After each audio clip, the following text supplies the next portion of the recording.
আকাশ থেকে যখন বৃষ্টি নামে আমরা ভাবি প্রকৃতি হয়তো একটু শীতল হয়ে আসছে।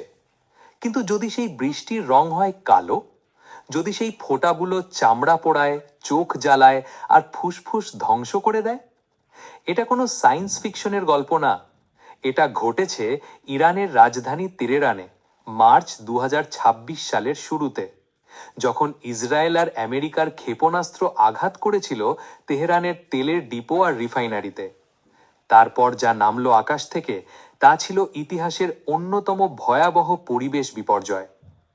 আজকের এই ভিডিওতে আমরা জানব ব্ল্যাক রেইন কি, এটা কিভাবে তৈরি হয়, মানুষের শরীরে এর কি প্রভাব পড়ে, আর এই পুরো ঘটনার পেছনে কি রাজনৈতিক ইতিহাস আছে।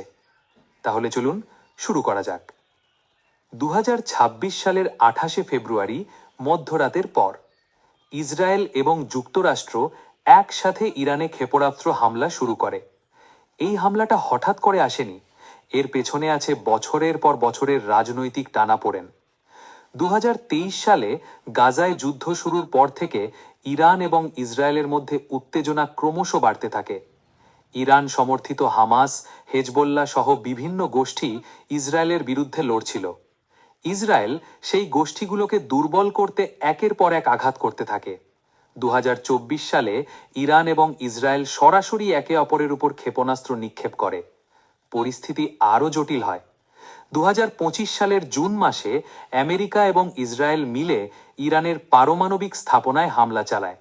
সেই হামলার নাম ছিল অপারেশন মিডনাইট হ্যামার, যার ফলে ফোর্ডো, নাতানজায় আর ইস্পাহানের পারমাণবিক কেন্দ্রগুলো ধ্বংস করা হয়। এরপরও উত্তেজনা কমেনি। ২০২৬ সালের জানুয়ারিতে ইরানে ব্যাপক বিক্ষোভ দেখা দেয়। লক্ষ লক্ষ মানুষ রাস্তায় নামে। ইরানের নিরাপত্তা বাহিনী সেই বিক্ষোভ দমন করে। আন্তর্জাতিক সম্প্রদায় নিন্দা জানায়। তারপর ফেব্রুয়ারি ২০২৬-এ আমেরিকার প্রেসিডেন্ট ট্রাম্প সতর্ক করেন যে ইরান আবার পারমাণবিক কর্মসূচি শুরু করেছে। আইএইএ রিপোর্ট করে যে ইরান ভূগর্ভস্থ একটি গোপন স্থানে ইউরেনিয়াম সংরক্ষণ করছে। তারপর ২৮শে ফেব্রুয়ারি রাতে যখন পারমাণবিক আলোচনায় চলছিল, হঠাৎ আঘাত নামে। ইসরায়েল আর আমেরিকা একসাথে ইরানের ওপর ক্ষেপণাস্ত্র নিক্ষেপ শুরু করে। সেই হামলায় ইরানের সর্বোচ্চ নেতা আলী খামেনি নিহত হন। সামরিক ঘাঁটি, সরকারি ভবন, এমনকি স্কুল আর হাসপাতালেও আঘাত লাগে। মার্চের ৮ তারিখ রাতে ইসরায়েলি ক্ষেপণাস্ত্র আঘাত করে তেহরানের বেশ কয়েকটি তেলের ডিপো আর রিফাইনারিতে, আর সেখান থেকেই শুরু হয় সেই ভয়াবহ কালো বৃষ্টি।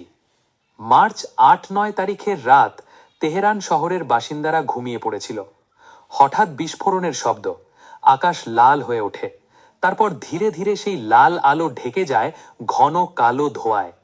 তেলের ডিপোগুলোয় আগুন লাগে। বিশাল বিশাল তেলের ট্যাঙ্ক জ্বলতে থাকে। কালো ধোঁয়ার মেঘ তেহরান শহরকে ঢেকে নেয়। সকাল হতেই তেহরানের বাসিন্দারা দেখলেন বৃষ্টি আসছে। কিন্তু এ কি বৃষ্টি! রং কালো, গাঢ়, তেলতেলে, দুর্গন্ধময়।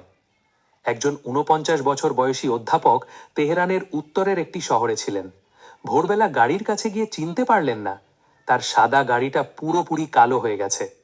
মনে হচ্ছে একটা কালো দানও আকাশটাকে গিলে ফেলেছে। রাস্তায়, গাড়িতে, সবকিছুতে যেন কালো রং মেখে দিয়েছে কেউ। তিনি মাত্র ১৫ মিনিট গাড়িতে ছিলেন, তারপরই মাথা ব্যথা শুরু হলো। ঠোঁট আর মুখের চামড়া জ্বলতে লাগলো, চোখ লাল হয়ে গেল। ইরানের রেড ক্রিসেন্ট সতর্কবার্তা জারি করছে এই বৃষ্টি অত্যন্ত বিপজ্জনক এবং অ্যাসিডিক। এটা চামড়ায় রাসায়নিক পোড়ার সৃষ্টি করতে পারে এবং ফুসফুসের মারাত্মক ক্ষতি করতে পারে। সরকার মানুষকে ঘরে থাকতে বলছে, মাস্ক পরতে বলছে, বাইরে যেতে হলে ত্বক ঢেকে রাখতে বলছে। এবার আসুন বুঝি এই ব্ল্যাক রেন আসলে কি। ব্ল্যাক রেন মানে কালো বৃষ্টি। এটা তখনই হয় যখন বাতাসে বিশাল পরিমাণে কালো ধোঁয়া, ছাই, কার্বন কণা আর বিষাক্ত রাসায়নিক পদার্থ মিশে যায়। সাধারণত বৃষ্টি বায়ু পরিষ্কার করে, কিন্তু যখন বাতাস এত বেশি দূষিত থাকে যে জলবিন্দু সেই দূষণকারী পদার্থগুলো শুষে নিয়ে পড়ে, তখন সেই বৃষ্টি হয় কালো, বিষাক্ত। অ্যাডিলেড বিশ্ববিদ্যালয়ের পরিবেশ বিজ্ঞানী ফারজানা কাস্তুরি বলেন, ইরানের কালো বৃষ্টিতে রয়েছে ভারী জ্বালানি পোড়ানোর বিষাক্ত উপজাত। এর মধ্যে রয়েছে অ্যাসিটোন, টলুইন আর ক্যান্সার সৃষ্টিকারী বেনজিন আর মিথিলিন ক্লোরাইড। মেলবোর্ন বিশ্ববিদ্যালয়ের বায়ুমণ্ডল রসায়নবিদ গেব্রিয়েল দা সিলভা বলেন, কালো বৃষ্টি মানে বায়ুতে অবিশ্বাস্য মাত্রায় দূষণ। তেল যখন অনিয়ন্ত্রিতভাবে পড়ে, যেমন ইরানের তেলের ডিপোগুলোয় হয়েছে, তখন কার্বন, হাইড্রোকার্বন আর পলিসাইক্লিক অ্যারোম্যাটিক হাইড্রোকার্বন বা পিএইচ নামক মারাত্মক পদার্থ বাতাসে মিশে যায়। এই কণাগুলো গরম বাতাসে উপরে উঠে যায়, তারপর ঠান্ডা বাতাসের সংস্পর্শে এসে মেঘের মধ্যে ঢুকে পড়ে। বৃষ্টির ফোঁটা তৈরি হওয়ার সময় এই বিষাক্ত কণাগুলো ফোঁটার ভেতরে থেকে যায়, তারপর বৃষ্টি হিসেবে মাটিতে পড়ে। আরেকটি কারণও আছে, তাপমাত্রার উল্টো ক্রম বা টেম্পারেচার ইনভার্সন। সাধারণত উপরের বাতাস নিচের চেয়ে ঠান্ডা থাকে, কিন্তু কিছু ক্ষেত্রে উপরের বাতাস উষ্ণ হয়ে যায়। তখন নিচের দূষিত বাতাস উপরে যেতে পারে না, নিচেই আটকে পড়ে। এর ফলে দূষণ একটি অঞ্চলে ঘনীভূত হতে থাকে। কিন্তু এখন প্রশ্ন হচ্ছে, এই কালো বৃষ্টি কি শুধু তেহরানেই পড়েছে? না, এটা তেহরান থেকে কয়েক 10 মাইল পর্যন্ত ছড়িয়ে গেছে, কারণ দূষণকারী কণা বাতাসে ভেসে বহু দূর পর্যন্ত যেতে পারে। যারা এই বিষাক্ত বায়ু শ্বাস নিয়েছেন, তারা প্রায় সবাই মাথা ব্যথার কথা বলেছেন। শ্বাস নিতে কষ্ট হচ্ছে, গলা জ্বালা করছে, চোখ লাল হয়ে যাচ্ছে, ত্বক জ্বলছে। যাদের আগে থেকেই শ্বাসকষ্ট বা হৃদরোগের সমস্যা আছে, যেমন অ্যাজমার রোগী, তাদের জন্য এই বায়ু জীবনঘাতী হতে পারে। কিন্তু সবচেয়ে ভয়ের কথা হলো, এই ক্ষতি তাৎক্ষণিক বোঝা যায় না। মানুষ হয়তো মনে করছে সে সুস্থ আছে, কিন্তু বছরের পর বছর পরে শরীরে ক্যান্সার বা দীর্ঘমেয়াদী রোগ দেখা দিতে পারে। শুধু মানুষ নয়, পরিবেশের উপরেও প্রভাব পড়ছে। কালো বৃষ্টি মাটিতে পড়লে ফসলি জমি বিষাক্ত হয়ে যায়, নদী নালায় মিশলে পানীয় জলের উৎস দূষিত হয়, মাছ মরে যায়, মাটির জীবাণু ধ্বংস হয়ে যায়। এই দূষণ কতদিন থাকবে? বিশেষজ্ঞরা বলছেন, কয়েক সপ্তাহ থেকে কয়েক মাস পর্যন্ত মাটি আর জলে এই দূষণ থেকে যাবে। কিছু ক্ষেত্রে বছরের পর বছরও লাগবে পরিবেশ পুনরুদ্ধারে। কিন্তু এখন প্রশ্ন হচ্ছে, এটাই কি প্রথমবার কালো বৃষ্টি দেখা গেছে ইতিহাসে? না, সবচেয়ে ভয়াবহ উদাহরণ হল 1945 সালের হিরোশিমা। জাপানের এই শহরে পারমাণবিক বোমা পড়ার কয়েক ঘন্টার মধ্যে আকাশ থেকে গাঢ় আলকাত্রার মতো কালো বৃষ্টি নামে। সেই বৃষ্টিতে ছিল তেজস্ক্রিয় ছাই আর ধ্বংসাবশেষ। কোনো কোনো জায়গায় তেজস্ক্রিয়তার মাত্রা এতটাই বেশি ছিল যে খোলা ত্বকে পোড়ার দাগ তৈরি হয়েছিল। আরেকটি উদাহরণ হল 1991 সালের কুয়েতের তেল ক্ষেত্র আগুন। উপসাগরীয় যুদ্ধের সময় সাদ্দাম হুসেনের সেনারা পালানোর আগে কুয়েতের শত শত তেলকূপে আগুন লাগিয়ে দেয়।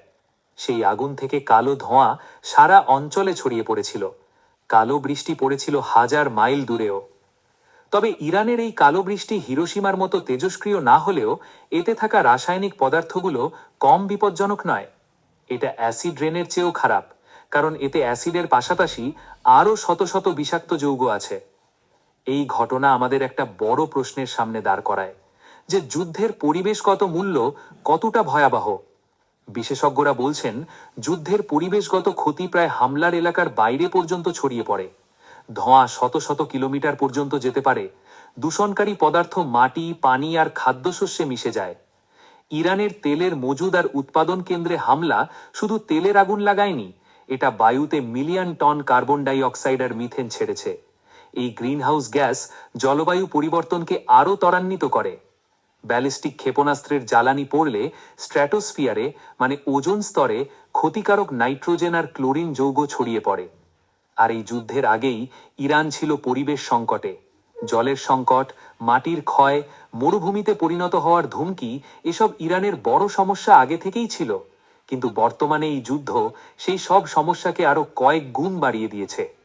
বিশেষজ্ঞরা পরামর্শ দিচ্ছেন, যারা এই দূষণের মধ্যে আটকে আছেন তারা যতটা সম্ভব ঘরে থাকুন, দরজা জানালা বন্ধ রাখুন, উচ্চমানের মাস্ক পরুন, ত্বক ঢেকে রাখুন, শক্ত পৃষ্ঠগুলো পরিষ্কার রাখার চেষ্টা করুন। কিন্তু যুদ্ধের মাঝে এই পরামর্শ কতটা কার্যকর তা নিয়ে সবাই সন্দিহান। বিশ্বের বিভিন্ন পরিবেশ সংগঠন এই ঘটনার নিন্দা জানাচ্ছে, জাতিসংঘ উদ্বেগ প্রকাশ করেছে, কিন্তু যুদ্ধ থামছে না। ইরান ইতিমধ্যে ইসরায়েল আর আমেরিকার বিভিন্ন সামরিক ঘাঁটিতে পাল্টা ক্ষেপণাস্ত্র হামলা করেছে। কালো বৃষ্টি শুধু একটি প্রাকৃতিক ঘটনা নয়, এটা মানুষের তৈরি বিপর্যয়ের প্রতীক। যখন অস্ত্র তৈরিতে কোটি কোটি ডলার ব্যয় হয়, যখন তেলের ডিপোয় আগুন লাগানো হয়, যখন যুদ্ধ পরিবেশকে জিম্মি করে, তখন মাসুল দেয় সাধারণ মানুষ, দেয় শিশুরা, দেয় আগামী প্রজন্ম। আজকের এই ভিডিও যদি আপনার কাজে লাগে তাহলে লাইক করুন, চ্যানেল সাবস্ক্রাইব করুন আর এই তথ্যটা শেয়ার করুন, কারণ সচেতনতাই পরিবর্তনের প্রথম ধাপ। দেখা হবে পরের ভিডিওতে। ভালো থাকুন।